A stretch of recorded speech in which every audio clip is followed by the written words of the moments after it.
Hello friends, स्वागत है आप सभी का बिलियन चैप्टर के इस 10th लेक्चर में। दोस्तों, आज हम बात करने वाले हैं बहुत ही इम्पॉर्टेंट और इंटरेस्टिंग टॉपिक की, जिसका नाम है फॉर्मूला। दोस्तों, आज हम फॉर्मूला के बारे में बहुत ही अच्छे से पढ़ेंगे और एक एक कॉन्सेप्ट को क्लियर करके इसका फार्मूला ओपन करेंगे और फिर हम इसका न्यूमेरिकल भी देखेंगे। तो दोस्तों, फार्मूला क्या होती है इसको हम पहले समझते हैं, फिर इसका फार्मूला ओपन करते हैं। 1 लीटर बिलियन में उपस्थित विलेय के ग्राम सूत्रभारों की संख्या को बिलियन की फार्मूला कहते हैं। दोस्तों, मैं आपको एक बात बता दूं कि जब भी हम कोई ऐसा टॉपिक पढ़ते हैं जिससे थोड़ा बहुत भी रिलेटेड हम पहले पढ़ चुके होते हैं, हम कोई ऐसा टॉपिक, नया टॉपिक ऐसा पढ़ते हैं जिससे थोड़ा बहुत भी रिलेटेड हम पहले पढ़ चुके होते हैं, तो हमें उस समय उस टॉपिक को याद करने की ज़रूरत होती है।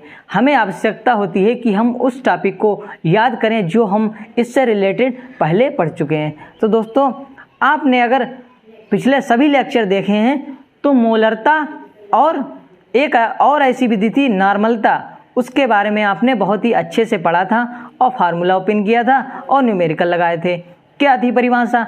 सेम टू सेम थी, बस इससे थोड़ी बहुत अलग थी और रिलेट इससे बहुत करती थी।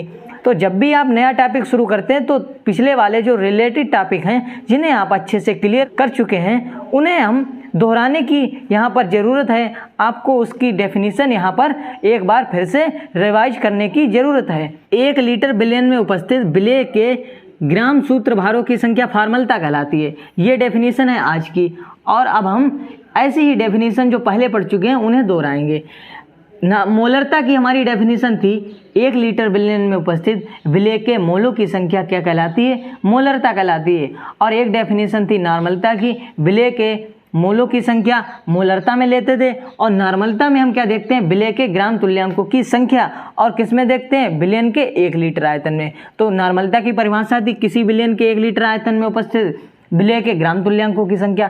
लेकिन अब हम पढ़ रहे हैं फार्मूला, तो फार्मूला में क्या रहेगा? फार्मूला में एक नई चीज बढ़ जाएगी, विलेय के ग्राम सूत्रभारों की संख्या, बस, और कोई दिक्कत नहीं है। 1 लीटर बिलियन लेंगे, उसमें विलेय के जितने भी ग्राम सूत्रभार उपस्थित होंगे वही क्या कहलाएंगी? बिलियन की फॉर्मूला कहलाएगी, फॉर्मेलिटी कहलाएगी। इसे कैपिटल एफ से प्रदर्शित करते हैं। अब जब आप इसे डीपली पढ़ेंगे, जितना डीपली जाएंगे आपको मज़ा आने वाला है, क्योंकि जब हम बहुत ज़्यादा डीपली जाएंगे तब ऐसी चीज़ें निकल कर आएंगी जिनसे आपको बहुत ही ज़्यादा मज़ा आने वाला है। अब हम इसका फार्मूला ओपन करेंगे। तो फार्मूला बराबर क्या हो जाएगा?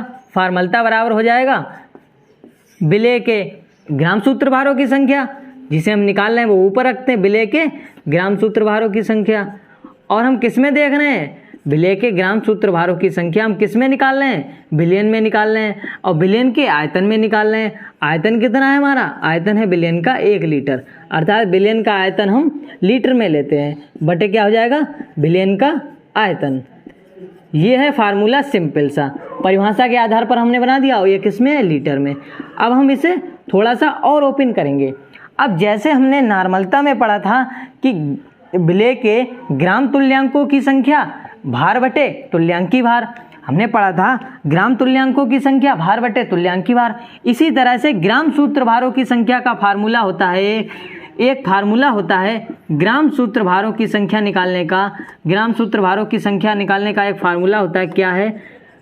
ग्राम सूत्रभारों की संख्या बराबर क्या होता है? भार बटे ग्राम सूत्र भार। ग्राम सूत्र भार ये होता है ग्राम सूत्र भारों की संख्या निकालने का फार्मूला। अब ग्राम सूत्र भार ये बटे में भार बटे ग्राम सूत्र भार, ये इसका फार्मूला होता है। इसकी जगह पे रख देंगे, सिंपल सी बात है। यहाँ पर क्या रख देंगे? ग्राम सूत्र भारों की संख्या की जगह पे जो हमने फार्मूला लिखा है, भार बटे ग्राम सूत्र भार। तो भार, ये जो यहाँ पर ग्राम सूत्र भारों की संख्या है, ये किसके लिए देख रहे हैं हम? विलेय के लिए देख रहे हैं, विलेय के लिए देख रहे हैं। तो जो भार देखेंगे वो भी विलेय का होगा, और ग्राम सूत्र भार वो भी विलेय का। तो ऊपर क्या हो जाएगा? विलेय का भार, विलेय का भार हो जाएगा, और बटे में क्या हो जाएगा? विलेय का ग्राम सूत्र भार, विलेय का ग्राम सूत्र भार। ये किसकी जगह पर हमने रखा? विलेय का ग्राम सूत्र भार। ये रखा है हमने विलेय के ग्राम सूत्र भारों की संख्या की जगह पे। इतनी स्टेप की जगह पे हमने ये फार्मूला रख दिया। और बटे में पहले से क्या था? बटे में पहले से था बिलियन का आयतन। बिलियन का आयतन ये पहले से ही था बटे में, तो बिलियन का आयतन लिख लेंगे और क्या है, ये होता है लीटर में, हमेशा लीटर में लेते हैं, तो ये किस में लिख देंगे हम, लीटर में। अब ये फार्मूला बन गया, ये आ गया फार्मलता का फार्मूला निकल के। अब देखो इसे हम सिंबल वाइज लिखते हैं, ठीक है।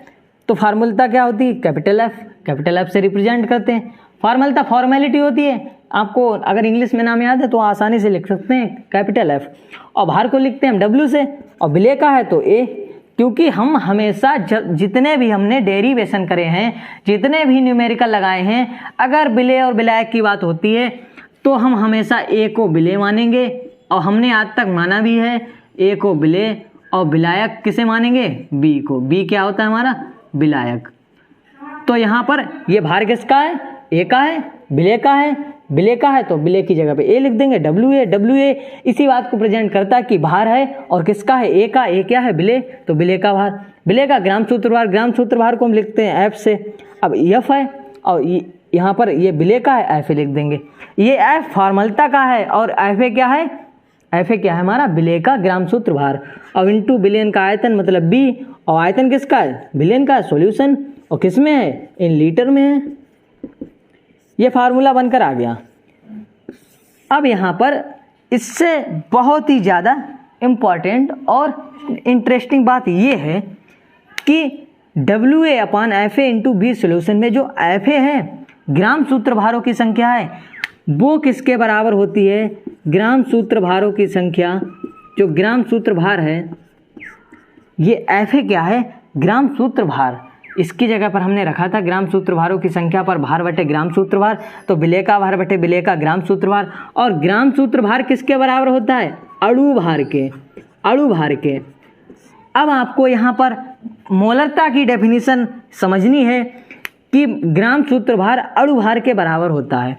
अब अणु भार अगर यहाँ पर हमने लिख दिया, जैसे मोलरता का फार्मूला क्या होता है, मोलरता का ये फार्मूला होता है कैपिटल एम बराबर डब्ल्यू ए अपॉन क्या होता है, M A into B solution, और हमेशा लीटर में, तो इन लीटर लगा लेते हैं। ये होता है मोलरता निकालने का फार्मूला। विलय के मोलों की संख्या रखते थे, विलय के मोलों की संख्या ऊपर, और विलय के मोलों की संख्या मोल बराबर भार बटे अणु भार, तो भार डब्ल्यू ए बटे अणु भार और इंटू बी सोल्यूशन पहले से ही होता है। अब ये हो गया मोलरता का फार्मूला।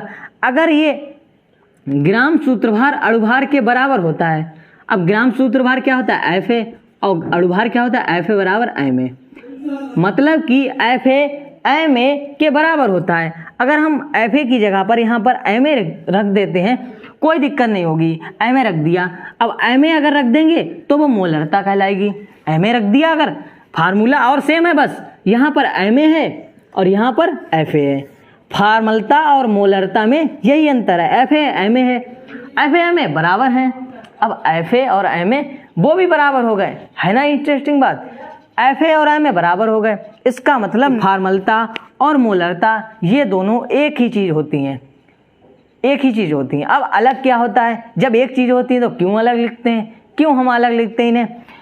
यहाँ पर एफ ए और एम ए बराबर हैं, इसका मतलब क्या है कि अगर चाहे हम यहाँ पर एम ए रख देते हैं, एफ ए की जगह एम ए रख दिया, ये फार्मूला बन गया टोटल, तो एफ बराबर क्या हो जाएगा, एफ बराबर हो जाएगा एम। जितना एफ निकल कर आएगा, किसी विलयन की जितनी फार्मलता निकल कर आएगी उतनी ही मोलरता आएगी। अब ये हो गया इसका बहुत ही इंटरेस्टिंग बात क्या है कि फार्मलता और मोलरता बराबर होती है। अब दोस्तों फार्मलता और मोलरता बराबर होती है, फार्मलता को फिर हम अलग क्यों लिखते हैं। अब जब ये फार्मलता जिसने भी दी है, अब उसने क्या करा है कि अपनी फार्मलता अलग दी। फार्मलता में एक बात आपको याद रखनी है कि इसमें आयनिक यौगिकों के लिए लगाते हैं।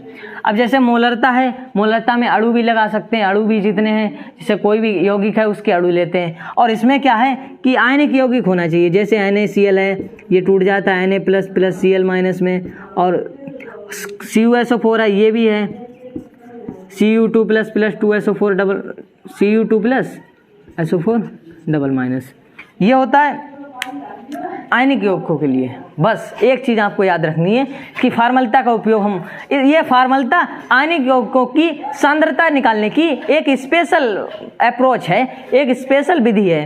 ये फार्मलता जो फार्मलता है वो आयनिक जितने भी आयनिक यौगिक हैं उनकी सांद्रता निकालने के लिए एक अलग से विधि दी गई है, एक स्पेशल कैटेगरी में ये रखी गई है जिसे हम फार्मलता बोलते हैं। ये सिंपली किसके बराबर होती है? मोलरता के, क्योंकि जितना ग्राम सूत्र भार होता है उतना ही यौगिक का अणुभार होता है। जैसे यहाँ पर अगर अब हम NaCl का एग्जाम्पल लेते हैं, NaCl का। अब NaCl का एग्जाम्पल लेते हैं तो NaCl के लिए हम मोलरता और फार्मलता दोनों को देखेंगे कि ये बराबर भी होती है या नहीं होती है। अब NaCl ये है एग्जाम्पल, एग्जाम्पल ले लिया हमने NaCl। अब NaCl का हम अणुभार कैसे निकालते हैं? NaCl का अणुभार रखते हैं, ऐसे निकालते हैं। पहले Na का रख लिया, Na का परमाणु भार कितना होता है? 23। अब दूसरा तत्व तो शुरू हो गया तो प्लस लगा लेते हैं। Cl का कितना होता है? 35.5। ये कितना आ जाएगा? 58.5।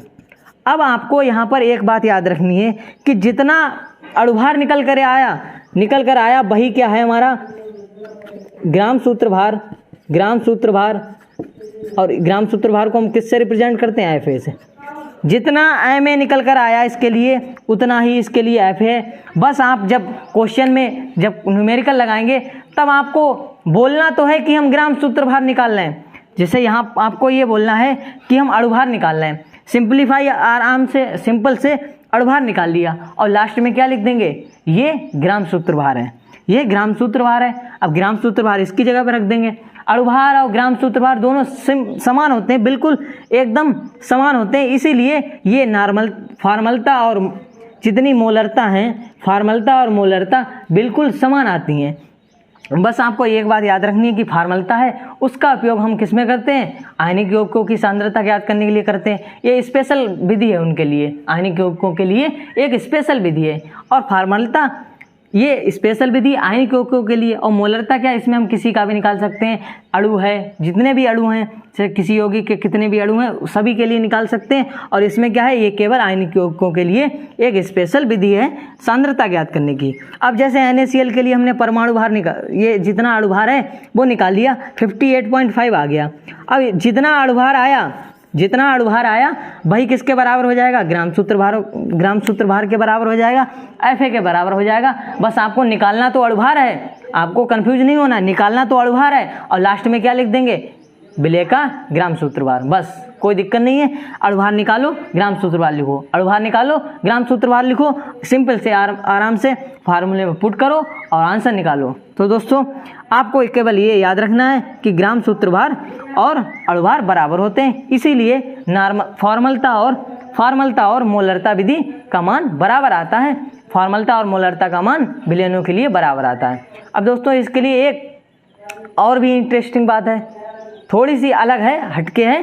पहले आपको ये बात एक बार फिर से क्लियर कराते हैं कि ग्राम सूत्र भारों की संख्या बटे विलयन का आयतन, ये फार्मूला हो गया। ग्राम सूत्र भार की जगह हम रखते हैं भार बटे ग्राम सूत्र भार। अब ये ग्राम सूत्र भारों की संख्या है, इसका फार्मूला होता है भार बटे ग्राम सूत्र भार, इसकी जगह पर रख दिया और विलयन का आयतन पहले से ही था। अब क्या हो जाएगा? विलय का भार W है, ग्राम सूत्र भार F है और into V solution in litre. अब ये इस तरह से हमने आपको अच्छे से समझा दिया कि ग्राम सूत्र भार और अणुभार बराबर होते हैं, इसीलिए फार्मलता और मोलरता बराबर आती हैं। अब इसके लिए एक और इंटरेस्टिंग बात है, क्या है कि कभी कभी बराबर नहीं भी होती हैं, कभी कभी बराबर नहीं भी होती हैं। हमेशा आपको मोस्टली क्या होगा कि ऐसे यौगिक हैं, NaCl है, CuSO4 है, AgCl है, ऐसे यौगिकों के लिए आपको नॉर्मल ये मोलरता और फार्मलता समान आती है, हमेशा समान आती है। एक ऐसी कंडीशन होती है जहाँ पर नहीं आती है। अब हम मिलवाएंगे उस कंडीशन से, बहुत ही मज़ा आने वाला है दोस्तों। अब हम मिलते हैं उस कंडीशन से, क्या कंडीशन है जिसमें हम इस फार्मूले में फार्मलता और मोलरता को बराबर नहीं देखते हैं। एक कंडीशन है, अब हम उसके बारे में बात करेंगे। आपने बेंजोइक अम्ल का नाम सुना होगा, बेंजोइक अम्ल आपने बहुत अच्छे से पढ़ा होगा। बेंजोइक अम्ल क्या होता है? बेंजोइक अम्ल ये एरोमेटिक यौगिक होता है।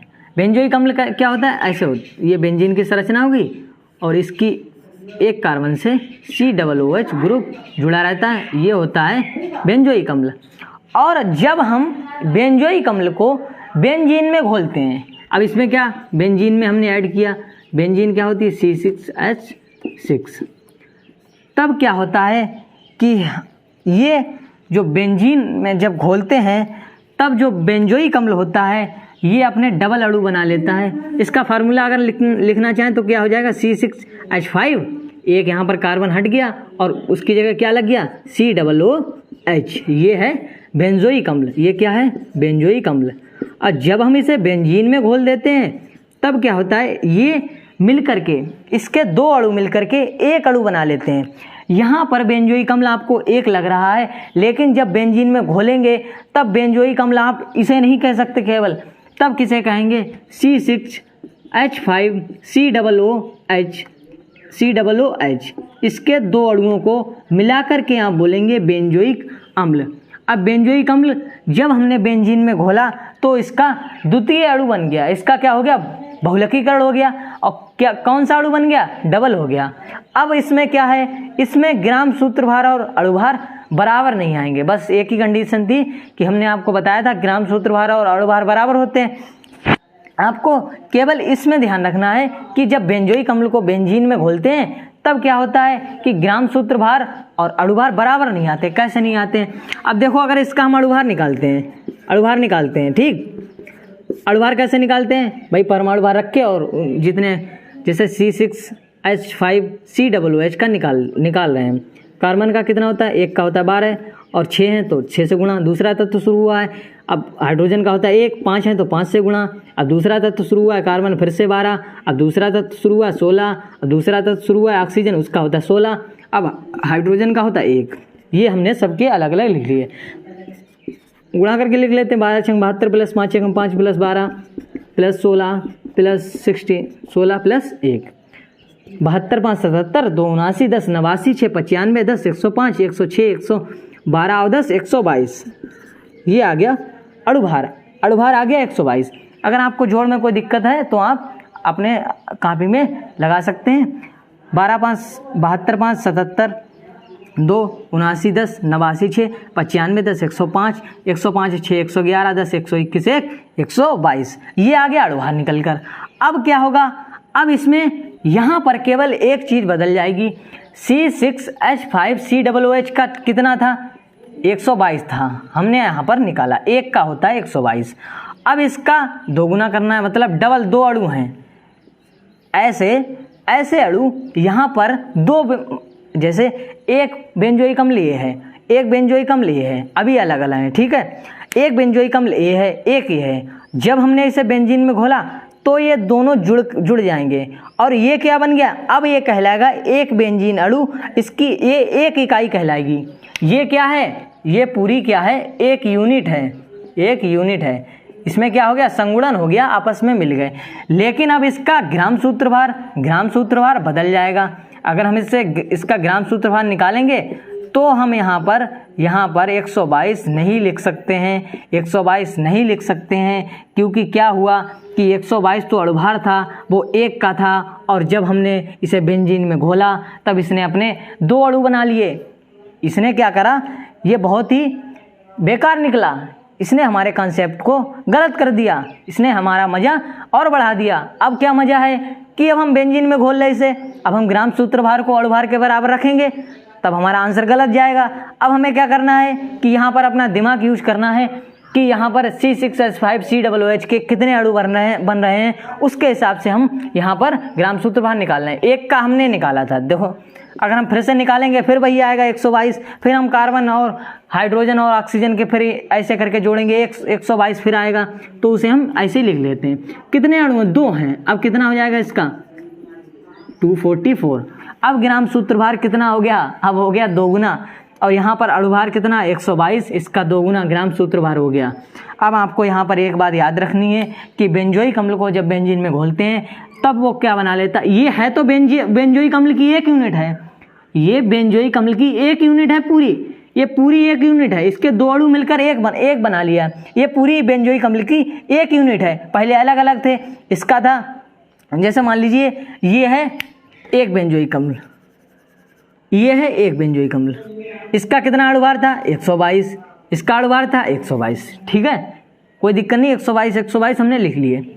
जब हमने इसे बेंजीन में घोल दिया, अब हमने किस में घोल दिया, इसे बेंजीन में घोल दिया, C6H6 में घोल दिया। अब बेंजीन बेचारी कोई सीधी सादी तो है नहीं जो इसे आराम से जी लेने देगी, इसकी ज़िंदगी को बर्बाद करेगी। अब क्या कहेगी कि अगर तुम दोनों इकट्ठे नहीं होगे तो हम तुम्हें घुलने नहीं देंगे। अब ये बेचारे क्या करेंगे, इसके पास में आएंगे, इसके पास में आएंगे और मिलकर क्या बना लेंगे, एक ऐसा अणु बना लेंगे। ये है बेंजोइक अम्ल की एक यूनिट है, ये पूरी एक यूनिट है बेंजोइक अम्ल की, ये एक बेंजोइक अम्ल है। अब इसका भार कितना हो जाएगा, 122 प्लस 122 जुड़ेंगे दोनों। जब अणु जुड़ रहे हैं तो अणुभार नहीं जुड़ेंगे, जब अणु जुड़ रहे हैं तो अणुभार भी जुड़ेंगे। कितना हो जाएगा, 244। अब ये कहलाएगा ग्राम सूत्रभार। अब आ गया अलग। अब कोई कंफ्यूजन नहीं रही कि 122 आपको रटना नहीं है। बहुत सारे लोग रटा देते हैं कि आपको ग्राम सूत्रभार और अणुभार बराबर रखना है, हर आंसर मोलरता और फॉर्मलता बराबर आएगी। ये नहीं रटना है आपको, ये भी याद रखना है, दिमाग भी लगाना है, सब चीज़ रटनी नहीं है। तो अणुभार और ग्राम सूत्रभार हमेशा समान होते हैं, मोस्टली समान होते हैं, कभी कभी नहीं होते हैं। अब जब नहीं होते, क्या पता यही क्वेश्चन आ जाए बेंजोइक अम्ल वाला पेपर में। अगर ये क्वेश्चन आ गया तो आप तो क्या करोगे कि ग्राम सूत्रभार की जगह 122 रख दोगे अणुभार निकाल कर, क्योंकि हमने बताया है। अब आपको यहाँ पर दिमाग यूज करना है कि जब बेंजीन में घोल दिया है तो ये अपने द्वितीय अणु बना लेता है और एक अणु का होता है 122। अब दो का हो गया, एक अणु का 122, एक का 122 मिलकर बन गए दो अणु, ये दो अणु बन गए। इस तरह से दो अणु हैं, अब इनका पूरी एक यूनिट बन गई। अब टोटल कितना हो जाएगा, 122 प्लस 122 244। तो दोस्तों है ना इंटरेस्टिंग टॉपिक कि मोलरता के बारे में हम पहले से ही पढ़ चुके हैं, उसी के सेम टू सेम विधि। अब जिसने भी फार्मलता बनाई है वो क्या करते हैं कि फार्मलता उनने अलग विधि दी है, तो वो कहते हैं हमारी अलग बात सुनो। मोलरता तो पुरानी है, उसमें विलय के जो मोल हैं और विलयन का आयतन वो तो होता है, विलय के मोल बटे विलयन का आयतन होता है। अब विलय का भार बटे विलय का अणुभार होता है। अब हम अणुभार की जगह हटा देंगे, हटा देंगे, क्या रख देंगे, ग्राम सूत्रभार रख देंगे। ग्राम सूत्रभार रख दिया हमने। अब मोलरता जिनने भी दी है विधि, वो क्या करते हैं, उन्हें लगता है कि हम अणुभार रखेंगे तो पुरानी वाली विधि है, तो हमारी विधि ज़्यादा फेमस नहीं होगी। अब वो क्या करते हैं कि अणुभार की जगह ग्राम सूत्रभार दे दिया, नाम एक ही है। बस एक जगह क्या होता है कि जब बेंजोइक अम्ल को ये PTR समझ लीजिए, पॉइंट टू रिमेंबर, या कहीं पर इसे नोट कर लीजिए कि जब हम बेंजीन में बेंजोइक अम्ल को घोलते हैं तब अणुभार और ग्राम सूत्रभार बराबर नहीं आते हैं। ये भी आपको रटना नहीं है कि बराबर नहीं आते हैं, अब क्यों नहीं आते हैं, क्योंकि ये द्वितीय अणु बना लेता है। अब द्वितीय अणु बना लिया तो 122 मिल जाएंगे, 244 हो जाएगा अणुभार। अब अगर कहीं मोलरता की बात होती तो हम ये रखेंगे 122, और अगर फार्मलता पूछी जाए तो 244। अगर यहाँ पर हमने 122 रख दिया तो हमारा आंसर बिल्कुल गलत, पूरी मेहनत बेकार, जितना भी पढ़ा सब बेकार। केवल आपको ये याद रखना है कि द्वितीय अणु बना रहा है, तृतीय अणु बना रहा है, क्या बना रहा है क्या नहीं बना रहा है। NaCl में सिंपली होता है जितना भार जितना अणुभार उतना ग्राम सूत्रभार, कोई नो टेंशन। CuSO4 वो भी बेचारा बहुत ही मस्त है, कोई टेंशन नहीं। वो कहता है कि जितना हमारा अणुभार है उतना ही तुम ग्राम सूत्रभार रखो, ज़्यादा टेंशन लेने की तुम्हें कोई ज़रूरत नहीं है। बस केवल क्या है कि हमें ये बेंजोइक अम्ल का ध्यान रखना है, इसे ज़्यादा बढ़िया से अच्छे से ध्यान रखना है कि जब बेंजीन में घोलते हैं तो द्वितीय अणु बना लेता है। हम बार बार इसीलिए बोल रहे हैं कि आपको ये याद हो जाए। अगर धोखे से भी एग्जाम में आ गया और आपने अगर 122 रख दिया तो पूरी कहानी का सत्यानाश। तो बेंजोइक अम्ल जब बेंजीन में घोला जाता है तो द्वितीय अणु बना लेता है, 122 से 244 हो जाता है। 122 अणुभार है, 244 ग्राम सूत्रभार। अब जब न्यूमेरिकल लगाएंगे इसके तब आपको ये कुछ ज़्यादा ही बढ़िया से समझ में आएगा, बहुत ही अच्छे से समझ में आने वाला है। अब दोस्तों हम इसके न्यूमेरिकल लगाएंगे और फिर आपको समझाएंगे कि अणुभार, ये जो अणुभार है ये ग्राम सूत्रभार, ये दोनों चेंज कैसे हो जाते हैं। 122 से 244 रखना है या हमें ग्राम सूत्रभार की जगह पे अणुभार ही रख देना है। अब यहाँ पर तो ये कहता है कि ग्राम सूत्रभार की जगह अगर तुमने ये रख दिया तो तुम गए काम से, ये रख दिया तो आंसर गलत है, आंसर गलत आएगा क्योंकि 122 और 244 ये भी अलग अलग है तो आंसर अलग अलग आएंगे, गलत आ गया। अब हमें ये न्यूमेरिकल में ध्यान रखना है इस बेचारे का कि इसे हम ज़्यादा बढ़िया से, इसे बहुत इज्जत देंगे बेंजोइक अम्ल को कि इसमें क्या होता है 122 अणुभार और 144 ग्राम सूत्र भार। 144 क्या होता है? ग्राम सूत्र भार। और 244 और 122 क्या होता है? अणु भार। अणु भार निकाल लिया 122, इसका दुगना हो गया ग्राम सूत्र भार, क्योंकि इसने 2 अणु बना लिए। अब दोस्तों हम इसके न्यूमेरिकल लगाएंगे। दोस्तों ये है फॉर्मलता विधि का पहला न्यूमेरिकल। पढ़ते हैं, ध्यान से, डरना नहीं है आपको, बिल्कुल नहीं डरना है। जब हमने फार्मलता जैसी इतनी कठिन विधि को सीख लिया, तब ये न्यूमेरिकल क्या चीज़ें। 5.85 ग्राम NaCl को 500 ml जल में घोला गया। ध्यान से पढ़ना है आपको, कोई जल्दबाजी नहीं करनी है, बहुत ही धीरे धीरे पढ़ना है। 5.85 ग्राम NaCl को किस में घोलना है? जल में। पूरे जितना भी न्यूमेरिकल में कंक्लूजन है वो निकाल लिया करो, किसे घोल रहे हैं, किस में घोल रहे हैं, ठीक है। तो NaCl को घोल रहे हैं जल में, 500 ml जल है। अब विलयन की फार्मलता ज्ञात करनी है। पहले हम लिख लेते हैं क्या क्या दिया है। सिंपल सा क्वेश्चन है। अभी आपको डर लग रहा है, कुछ भी डरने की बात नहीं है। NaCl का भार दे रखा है हमें, पहले लिखो तो क्या क्या दे रखा है। बहुत ही मज़ा आने वाला है इस क्वेश्चन को लगाने में। कितना है? 5.85 ग्राम। अब क्या है? जल में घोल रहे हैं, जल में घोला गया है, तो 500 ml जल में घोला गया है। अब क्या करते हैं, इसमें 500 ml जल में हम घोल रहे हैं, 500 ml जल में घोल रहे हैं, ठीक है दोस्तों। अब क्या है कि जब हम 500 ml जल में घोल रहे हैं, अर्थात 500 ml विलयन बना रहे हैं। अब NaCl को हमने 500 ml, यहाँ पर ये भी है जल में घोलकर विलयन बनाया गया, ये भी कह सकता विलयन बनाया गया है। तो 500 ml कितना है? 500 ml हमारा विलयन दे रखा है। सिंपल सी बात है, विलयन का आयतन दे रखा है 500 ml। तो विलयन का आयतन कितना दे रखा है? विलयन का आयतन है 500 ml। विलयन का आयतन है 500 ml, ठीक है। अब हमें निकालना क्या? फार्मलता। सिंपल सी बात है, फार्मलता निकालनी है। हमने बहुत बार आपको बताया है, जिसका भी हमें मान निकालना है, जिस विधि को निकाल रहे हैं, फार्मलता, नॉर्मलता, मोलरता, उसका फार्मूला लिखो। सिंपल सी बात है। अब हम फार्मूला इसे ओपन करेंगे, हम एक एक चीज़ ओपन करेंगे, फिर से वही लिखेंगे। फार्मलता का सबसे बेसिक फार्मूला क्या होता है? विलेय के ग्राम सूत्र भारों की संख्या। विलेय के ग्राम सूत्र भारों की संख्या, सबसे ऊपर वाला फार्मूला याद करो, यही था। सबसे पहले हमने यही फार्मूला लिखा था, ग्राम सूत्र भारों की संख्या। और बटे में क्या था? बटे में था विलयन का आयतन। विलयन के आयतन में ही तो देखते हैं, और आयतन हमेशा किस में लेते हैं? आयतन हमेशा हम लेते हैं लीटर में, कभी नहीं भूलना है, लीटर में लेते हैं। अगर ml कर दिया और 1000 से गुणा नहीं करी तो क्वेश्चन गलत हो जाएगा। लीटर में लेते हैं, याद रखना, लीटर में लेते हैं, फिर हम आगे सब कुछ कन्वेंस कर लेंगे, बस लीटर में लेते हैं, ये याद रखना है। अब क्या करते हैं? ग्राम सूत्र भारों की संख्या नहीं दे रखी है, ग्राम सूत्र भारों की संख्या पर वही फार्मूला लगाएंगे। विलेय का भार बटे विलेय का ग्राम सूत्र भार, विलेय का भार बटे विलेय का ग्राम सूत्र भार, विलेय का ग्राम सूत्र भार, ये है विलेय के ग्राम सूत्र भारों की संख्या निकालने का फार्मूला।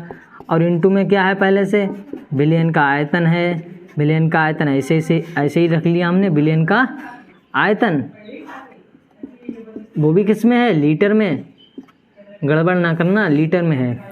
अब विलेय का भार बटे विलेय का ग्राम सूत्र भार इंटू विलयन का आयतन लीटर। हमने एक बार फिर से आपको ओपन करके दिखा दिया, ये हमने फार्मूला का फार्मूला ओपन करके लिखा है। इसीलिए हम पहले सबसे बेसिक फार्मूला लिखते हैं। बस हमें लिखना तो थोड़ा पड़ता है, लेकिन हमें पूरा परिभाषा अगर याद है, पूरा फार्मूला हमारा गलत नहीं हो सकता। पहले हम बेसिक फार्मूला लिखते हैं। यही तो होता है कि विलयन के 1 लीटर आयतन में विलेय के ग्राम सूत्र भारों की संख्या, विलेय के ग्राम सूत्र भारों की संख्या ऊपर बटे विलयन का आयतन नीचे, लीटर में लेते हैं। विलेय का भार बटे विलेय का ग्राम सूत्र भार इसकी जगह पर रख दिया, इंटू विलयन का आयतन। अब हमें क्या दे रखा है? विलेय क्या है? NaCl। इसमें विलेय क्या है? NaCl। किसे घोल रहे हैं? NaCl को घोल रहे हैं, NaCl को घोल रहे हैं। अब NaCl हमारा विलेय, तो विलेय की जगह पर NaCl रख लेते हैं। NaCl रख लिया, नहीं भी रखते तब भी कोई दिक्कत नहीं है।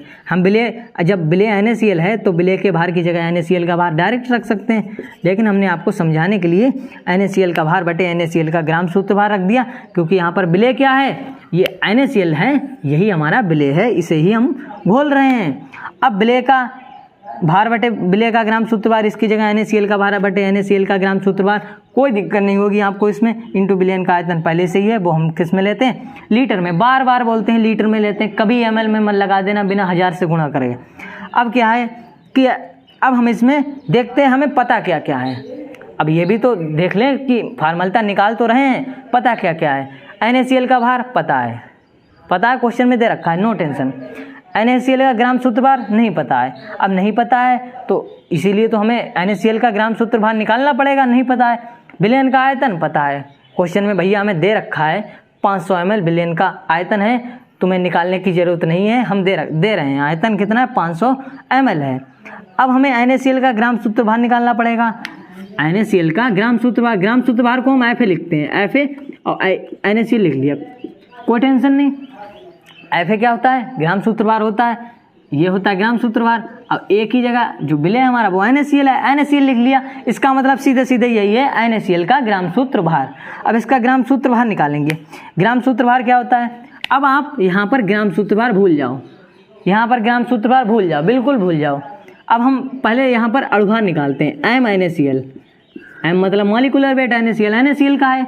अब मॉलिकुलर वेट कितना हो जाएगा, Na का होता है 23, क्लोरीन का कितना होता है 35.5, कितना आ गया 58.5। अब बोल तो रहे हैं हम कि अणुभार निकाल रहे हैं, लेकिन हमें चुप्पे से क्या लिख देना है, FnACl, क्योंकि NaCl CuSO4 ऐसे यौगिकों में जो अणुभार होता है वही हमारे किसके बराबर होता है, ग्राम सूत्र भार के। तो हमने निकाला है, अणुभार निकाला है, लेकिन हमने चुपके से क्या लिख दिया, FnACl, इसे भूल जाओ। निकाला तो यही है, फायदा तो इसका उठाया, लेकिन निकाला क्या हमने, NaCl का ग्राम सूत्र भार निकाला, कितना आ गया 58.5। अणुभार और ग्राम सूत्र भार इसके बराबर होते हैं, ये आ गया हमारा NaCl का ग्राम सूत्र भार। अब हम रख देंगे NaCl का भार कितना है, 5.85, ये NaCl का भार है। NaCl का ग्राम सूत्र भार, अणुभार, बोल तो ग्राम सूत्र भार रहे हैं हम, लेकिन हम इसे पागल बना रहे हैं कि बोल तो हम ग्राम सूत्र भार रहे हैं, लेकिन है क्या, अणुभार निकाला हमने, निकाला तो अणुभार है। अब वो चुपके से क्या लिख दिया, ये है NaCl का ग्राम सूत्र भार। ये रटना नहीं है आपको, बस ये याद रखना कि इसमें अणु जो जैसा होता है वैसा ही बनता है। जैसे NaCl को घोल रहे हैं तो जब जल में घोलना है तो वो NaCl का एक ही अणु रहेगा, इसीलिए बराबर होते हैं। और बेंजोइक अम्ल का उदाहरण बताया था, उसमें क्या होता है कि इसके 2 अणु बन जाते हैं, इसीलिए डबल हो जाता है। तो यहाँ पर इसमें कोई NaCl जैसा घुलता है वैसा ही रहता है, कोई दिक्कत नहीं होती, इसीलिए इसके बराबर होते हैं। अब ग्राम सूत्र भार 58.5 ये निकाला है हमने, क्योंकि अणुभार के बराबर होता है। अब विलयन का आयतन कितना है, 500। अब यहाँ पर एक बात ध्यान रखनी है, हम लीटर आपको बता रहे हैं, बहुत ही बार लीटर बता चुके हैं। अब लीटर में तो है नहीं, अब करेंगे हम 1000 से गुणा, क्योंकि यहाँ है ml में। इतने सारे क्वेश्चन लगा चुके हैं, आपको ये तो पता ही लग गया होगा कि जब ml में होता है 1000 से गुणा करते हैं, 1 लीटर में कितने ml होते हैं, 1000 ml। अब इसे हम सिंप्लीफाई कर लेते हैं, पॉइंट हटाया, इधर का पॉइंट हटाया, ऊपर 2 अंकों के बाद नीचे 1 अंक के बाद 1 0 यहाँ पर बढ़ा लिया, ठीक है। 585 से 585 खत्म, ऊपर क्या बचा, यहाँ पर 1, यहाँ पर 1। अब क्या है, ये 3 0 हैं, यहाँ भी 3 0 हैं, इसके पास 3 0 है तो इसके पास कौन से कम है, इसके पास भी 3 है, दोनों एक जैसे हैं, काट दिए। लेकिन यहाँ 1 है, यहाँ 5 है। अब क्या बचा, सब कट गए, सब कट पिट के निपट गए। क्या बचा, यहाँ 1 बचा, यहाँ 5। तो अब क्या हम ये नहीं लिख सकते फार्मूला बराबर 1/5, नहीं लिख सकते हैं, क्योंकि सब बेचारे कट पिट गए, केवल ऊपर 1 बचा, नीचे क्या बचा, 5 बचा। अब क्या करते हैं, 1 को 5 से भाग देते हैं, कितना आ जाएगा, 1 को वैसे तुम 5 से भाग नहीं दे सकते, इसलिए पॉइंट लगा लेते हैं। अब पॉइंट लगाया, ऊपर कितना हो गया 10, 5 दूनी 10, तो 0.2 ये क्या आ गया, फार्मूला ये आ गया, फार्मूला निकल कर फार्मूला कितनी आ गई हमारी, 0.2, कितनी आ गई, 0.2, फार्मूला बराबर 0.2, ये हमारा आंसर हो गया। इसमें क्या याद रखना है कि ग्राम सूत्र भार किसके बराबर होता है, अणुभार के। ग्राम सूत्र भार किसके बराबर होता है, अणुभार के। अब अणुभार के बराबर है तो ग्राम सूत्र भार की जगह अणुभार रख दिया, ग्राम सूत्र भार अणुभार जितना आया था 58.5 वो इसकी जगह रख दिया, पॉइंट हटाकर इधर भी पॉइंट हटाया, ऊपर 2 अंकों के बाद है, नीचे 1 अंक के बाद 0 बढ़ा लिया, यहाँ पर ये 0 बढ़ाया था, 585 से 585 खत्म, ऊपर 3 0, इसके पास भी 3 है, इसके पास कौन से कम है, दोनों कट पिट गए, ऊपर 1 बचा, नीचे 5 बचा, 1/5, इतना आ गया 0.2। अब ये आ गया फॉर्मूला निकल कर, आपको ज़्यादा टेंशन लेने की ज़रूरत नहीं है। जब अगला न्यूमेरिकल करा रहे हैं इसके बाद अभी कराएंगे, फिर आपको और ज़्यादा क्लियर हो जाएगा। फिर इस टॉपिक को हमारे दिमाग में आसानी से, आपके दिमाग में बिल्कुल छा जाएगा फॉर्मूला क्या है। अब फार्मूला का हमने ये पहला न्यूमेरिकल लगाया, कोई दिक्कत हो तो कमेंट बॉक्स में लिख देना। और इसी तरह से हम आराम से बढ़िया से पढ़ेंगे अपने इस चैनल पर। कोई दिक्कत नहीं है कि हमें आराम से, कोई ज़्यादा टेंशन लेने की ज़रूरत नहीं है, बढ़िया से पढ़ेंगे, नो टेंशन। फार्मूला हमने निकाल ली, 0.2 आ गई। कोई दिक्कत हो कमेंट बॉक्स में लिख दिया करो, कोई टेंशन नहीं है। हम नेक्स्ट वीडियो में आपके सॉल्यूशन को जल्द से और अच्छे से देने का प्रयास करेंगे। लिखा ज़रूर करो कमेंट बॉक्स में, नहीं समझ में आता तो ज़रूर लिखा करो, क्योंकि जो चीज़ नहीं समझ में आती है और वो छूट जाती है, फिर वो हमेशा आपके दिमाग में डाउट बना रहता है, और डाउट नहीं बनना है। इसीलिए इस चैनल के माध्यम से आपके डाउट को दूर किया जाएगा। आपको क्या करना है, कमेंट बॉक्स में सिंपल से 1-2 मिनट निकाल कर लिख देना है जो ना समझ में आए, या और क्वेश्चन जैसे हम यहाँ पर नहीं करवा पाते हैं ज़्यादा क्वेश्चन, तो आप करवाएंगे, बहुत करवाएंगे। आगे एक नेक्स्ट वीडियो विलेनों की सांद्रता ज्ञात करने की पूरी विधि, क्वेश्चन जितने भी न्यूमेरिकल हैं सबको क्लियर करेंगे। या आपके पास कोई और बुक हो, आपको कोई नया क्वेश्चन मिला है और आप उसे नहीं सॉल्व कर पाते हैं, तो आप कमेंट बॉक्स में ज़रूर लिखा करें। कोई ज़्यादा टाइम नहीं लगता है लिखने में, बस आपको और ये भी लिखना कि जो आज पढ़ाया है वो समझ में आया, इसे हमने फार्मूला को आसानी से निकाल लिया। बस हमें क्या याद रखना है फार्मूला में कि ग्राम सूत्रभार अणुभार के बराबर होता है। केवल बेंजोइक अम्ल ऐसा ही एक है बेचारा, वही सबसे अलग है। उसमें क्या होता है, द्वितीय अणु बना लेता है और क्या हो जाता है कि उसका ग्राम सूत्रभार दुगना हो जाता है। अब दोस्तों चलेंगे हम दूसरे क्वेश्चन की ओर। दोस्तों ये है मोलर फॉर्मूला विधि का दूसरा न्यूमेरिकल क्या है। बेंजोइक अम्ल के 12.2 ग्राम को 2 लीटर बेंजीन में घोला गया। विलेन की फार्मूला ज्ञात करो। कर लेंगे ज्ञात। हमें क्या पता नहीं है तुमने यहाँ पर क्या दे रखा है, बेंजोइक अम्ल। वही वाला करना है। बेंजोइक अम्ल जब होता है तब ग्राम सूत्रभार अणुभार के बराबर नहीं होता है, हमें तो याद है पहले से ही। हम क्यों रखेंगे यहाँ पर अणुभार इसका, हम तो ग्राम सूत्रभार डबल करेंगे। कैसे करेंगे, जब हम बेंजोइक अम्ल क्या होता है, C6H5COOH, इसे किस में घोला है, बेंजीन में घोला है, C6H6, तो क्या बनेगा C6H5COOH, और इसका क्या बन जाएगा ट्वाइस, क्योंकि 2 अणु बना लेता है। अब दोस्तों हमें बहुत ही सिंपल क्वेश्चन है, क्योंकि हमने आपको बेंजोइक अम्ल के बारे में बता दिया है। बेंजीन इतनी ज़्यादा भोली वाली नहीं है जो बेंजोइक अम्ल को आसानी से जीने देगी, नहीं जीने देगी। वो क्या कहेगी, तुम दो मिलकर एक बनाओ तो घुलो, नहीं कोई बात नहीं। अब क्या है कि क्वेश्चन में जितना भी दे रखा है, जितना भी हमें मैटर है वो हम लिखते हैं। बेंजोइक अम्ल के 12.2 ग्राम, तो बेंजोइक अम्ल यहाँ पर हम लिख लेते हैं C6H5COOH, क्योंकि ये बेंजोइक अम्ल का सूत्र है। इसका भार दे रखा है हमें 12.2 ग्राम। दोस्तों आपको एंजॉय करते हुए सभी क्वेश्चनों को सॉल्व करना है, ज़्यादा स्ट्रेस होने की कोई ज़रूरत नहीं है, सीरियस ना हो, आराम से क्वेश्चन को सॉल्व करो, एंजॉय करो, क्योंकि ये क्वेश्चन बहुत ही मज़ेदार है। इसमें क्या है, बेंजोइक अम्ल है। अब बेंजोइक अम्ल के बारे में हम आपकी इसकी बेंजीन की हरकतों को पहले ही बता चुके हैं। ये बेंजीन को नहीं जीने देती है जब तक 2 अणु एक नहीं बनाते हैं। अब 2 अणु मिलकर एक बेंजोइक अम्ल बनाएंगे। अब बेंजीन का आयतन, बेंजीन क्या होता है C6H6, इसका आयतन दे रखा है 2 लीटर। अब ये किसका है, बेंजीन का आयतन। बेंजीन का आयतन कितना दे रखा है, 2 लीटर, और C6H5COOH का भार दे रखा है। भार कितना दे रखा है, इसमें हमें भार दे रखा है 12.2 ग्राम। अब हमें क्या करना है, फार्मूला का फार्मूला लिखना है। कोई टेंशन नहीं है, फार्मूला का हम इसमें फार्मूला पुट करेंगे। फार्मूला बराबर क्या होता है, विलेय के ग्राम सूत्रभारों की संख्या बटे विलेन का आयतन। तो विलेय के ग्राम सूत्रभारों की संख्या पर हम क्या लिख लेते हैं, विलेय का भार बटे विलेय का ग्राम सूत्रभार, यही तो रखते थे, विलेय का भार बटे विलेय का ग्राम सूत्रभार, और इंटू विलेन में आयतन पहले से ही था। विलेन का आयतन जल्दी से लिखेंगे फार्मूले को, क्योंकि फार्मूला हमें अच्छे से याद हो गया है कि विलेय के भार बटे विलेय के विलेय का ग्राम सूत्रभार इंटू विलेय का आयतन, और आयतन को लीटर में लेना है, ज़्यादा इसके साथ गड़बड़ी नहीं करनी है। अब क्या करते हैं, फार्मूले में वैल्यू पुटअप करते हैं। विलेय क्या है, C6H5COOH है, इसकी जगह हमने भार रख दिया 12.2, यही तो विलेय है तो इसकी जगह इसका भार रख दिया। विलेय का आयतन कितना है, 2 लीटर है। अब 2 इसमें क्या है, लीटर में दे रखा है, आपको चेंज नहीं करना है। अगर ml में होता तो 1000 से गुणा करते। अब जब सीधे सीधे लीटर में दे दिया है तो हम इसे इसके साथ कोई गड़बड़ी नहीं करेंगे, डायरेक्ट हमने 2 रख दिया। अब क्या करते हैं कि विलेय का ग्राम सूत्रभार पता नहीं है, C6H5COOH का ग्राम सूत्रभार पता नहीं है। अब अणुभार कितना होता है, इसका अणुभार हमने निकाला था, अब फिर से निकालेंगे तब भी उतना ही आएगा, 122, बदल थोड़ी आएगा। आप तो पहले से ही देख रहे हैं इस लेक्चर को, तो 122 आया था। अभी हमने अभी बताया था जब हमने बेंजोइक अम्ल और बेंजीन के बारे में बताया था, तो अणुभार कितना निकल कर आया था, 122।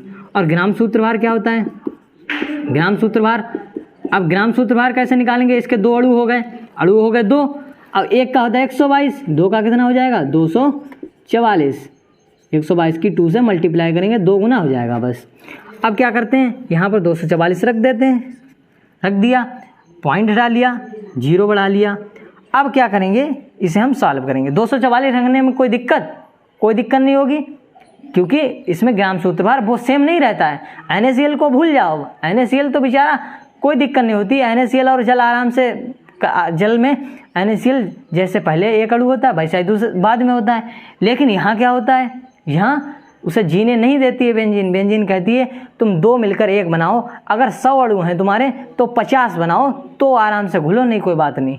तो बेचारे 2 बनाते हैं। अब 2, 1 का तो होता है 122 और 2 का क्या हो जाएगा 244, और यही क्या हो जाएगा ग्राम सूत्रभार।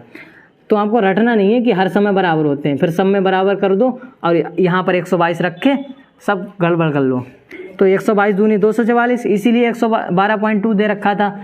क्वेश्चन में दे रखा होता है, ऐसे वैल्यू होती हैं जो आसानी से सॉल्व हो सके, लेकिन आप क्या करते हैं, आप गलती कर जाते हैं, कभी इससे इसे काट दिया, फिर इससे काटने में और दिक्कत होती है।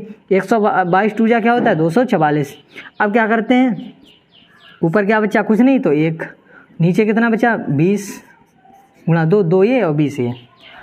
अब देखो फार्मूला कैपिटल F, 1/20 दूनी 40।